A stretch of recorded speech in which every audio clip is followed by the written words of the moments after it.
Hi friends, నేను మీ నగినా vlogs. ఈరోజు simple and టేస్టీగా మటన్ కర్రీ చేసుకోవడం ఎలాగో చూద్దాం రండి. ముందుగా ఒక హాఫ్ కేజీ మటన్ తీసుకొని మంచిగా వాష్ చేసి పక్కన పెట్టుకోవాలి. ఇప్పుడు స్టవ్ ఆన్ చేసి 3 టేబుల్ స్పూన్స్ ఆయిల్ వేసుకొని కొంచెం హీట్ అయిన తర్వాత మనం సన్నగా కట్ చేసిన ఆనియన్స్, పచ్చిమిర్చి కూడా అందులో వేసుకొని గోల్డెన్ బ్రౌన్ వచ్చేంత వరకు కొంచెం సేపు ఫ్రై చేయండి. అది ఫ్రై అయిన తర్వాత మనం ముందుగా వాష్ చేసి పక్కన పెట్టిన మటన్ అందులో వేసుకొని ఒక స్పూన్ సాల్ట్ కూడా వేసి బాగా కలుపుకోండి.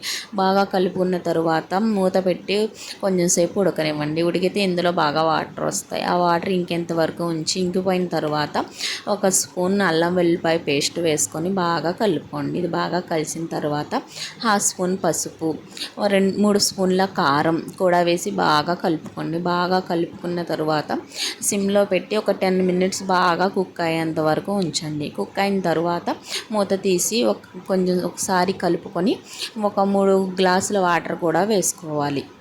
3 గ్లాసులు వాటర్ వేసిన తర్వాత కొంచెం లో టు హై ఫ్లేమ్లో కొంచెం మంటను పెట్టుకొని కొంచెం సేపు ఉడకనివ్వండి. ఇలా ఉడుకుతూ ఉండగా హాఫ్ స్పూన్ గరం మసాలా కూడా వేసుకొని కొంచెం కొత్తిమీర కూడా వేసుకొని బాగా ఉడకనివ్వండి. ఉడికిన తర్వాత నాకు సాల్ట్ సరిపోలేదని చెప్పి నేను కొంచెం వేసుకున్నాను. లాస్ట్లో కొంచెం కొత్తిమీర కూడా వేసుకొని స్టవ్ ఆఫ్ చేసుకోవడం. నచ్చితే ఫాలో అవ్వడం మర్చిపోవద్దు ఫ్రెండ్స్.